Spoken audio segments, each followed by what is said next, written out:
G20 कोई मामूली बात नहीं है। ये दुनिया की सबसे पावरफुल इकोनॉमीज का ग्रुप चैट जैसा है। लेकिन इस ग्रुप चैट में रात के खाने के लिए क्या ऑन ऑर्डर करना है, इस पर बहस करने के बजाय ये लोग ग्लोबल प्रॉब्लम सॉल्व करने की कोशिश कर रहे हैं। 1999 में बना G20 पहले सिर्फ पैसों के बारे में हुआ करता था, लेकिन अब चीजें बदल गई हैं। अब ये क्लाइमेट चेंज, पॉवर्टी और भी बहुत कुछ टैकल कर रहे हैं। इस साल G20 की मीटिंग रियो दे जनेरो, ब्राजील में हुई। ब्राजील का मैसेज बिल्कुल साफ था, अब एक फेयर और मोर सस्टेनेबल वर्ल्ड बनाने का समय आ गया है। इस साल का G20 ट्रॉयका की वजह से भी स्पेशल था। यह है इंडिया, ब्राजील और साउथ अफ्रीका डेवलपिंग वर्ल्ड की 3 पावरफुल वॉइसेस। ये लोग ये सुनिश्चित करना चाहते हैं कि G20 सिर्फ रिच कंट्रीज का क्लब न बने रहे। ये ऐसे सॉल्यूशंस पर जोर दे रहे हैं जो सभी के लिए काम करें, खासकर उन लोगों के लिए जो पॉवर्टी और क्लाइमेट चेंज से सबसे ज्यादा प्रभावित हैं। ये बिल्कुल ऐसा है जैसे आखिरकार ग्रुप चैट में कोई ऐसा आ गया हो जो समझता हो कि डेटा बजट पर जीना क्या होता है। G20 के पास वाकई फर्क लाने की ताकत है, लेकिन क्या ये कर सकते हैं? पूरी दुनिया देख रही थी कि क्या रियो में किए गए प्रॉमिसेस असल एक्शन में बदलेंगे, क्योंकि सच कहें तो हमने पहले भी बहुत प्रॉमिसेस सुने हैं।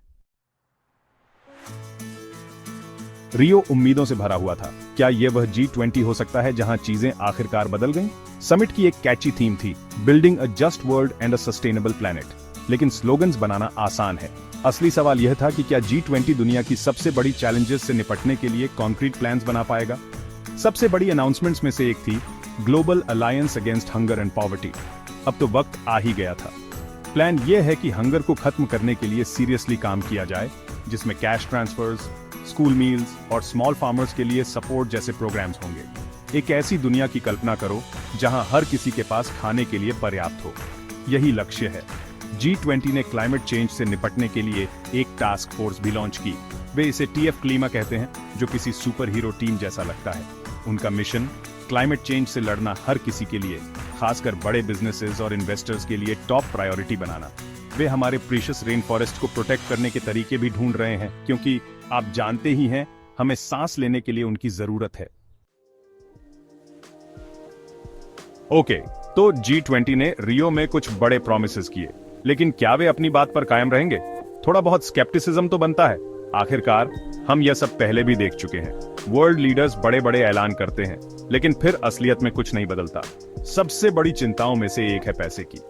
G20 के बहुत से इनिशिएटिव्स कागजों पर तो बहुत अच्छे लगते हैं, लेकिन उन्हें हकीकत बनाने के लिए बहुत सारे पैसों की जरूरत है, और यह साफ नहीं है कि इतने पैसे कहां से आएंगे।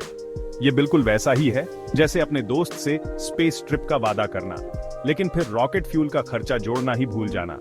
दूसरी चुनौती है सभी को एक ही पेज पर लाना। G20 अलग अलग प्रायोरिटीज वाले देशों से मिलकर बना है। कुछ क्लाइमेट चेंज को लेकर ज्यादा चिंतित हैं, तो कुछ इकोनॉमिक ग्रोथ पर फोकस्ड हैं। उन सभी को एक कॉमन प्लान पर सहमत करवाना बिल्लियों को हाँकने जैसा है। मुमकिन है, लेकिन आसान तो बिल्कुल नहीं है।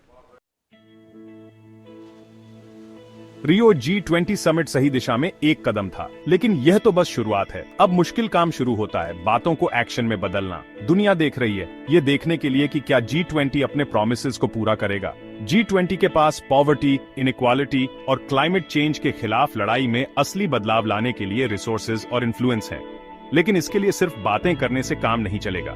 इसके लिए हिम्मत, प्रतिबद्धता और साथ मिलकर काम करने की इच्छा शक्ति की जरूरत होगी, क्योंकि हमारे सामने जो चैलेंजेस हैं वे इतनी बड़ी हैं कि कोई भी देश अकेले उन्हें सॉल्व नहीं कर सकता। रियो समिट ने दिखाया कि एक फेयरर, मोर सस्टेनेबल वर्ल्ड मुमकिन है। अब यह G20 पर निर्भर करता है कि वह इसे हकीकत बनाए। उन पर बहुत जिम्मेदारी है। No pressure guys.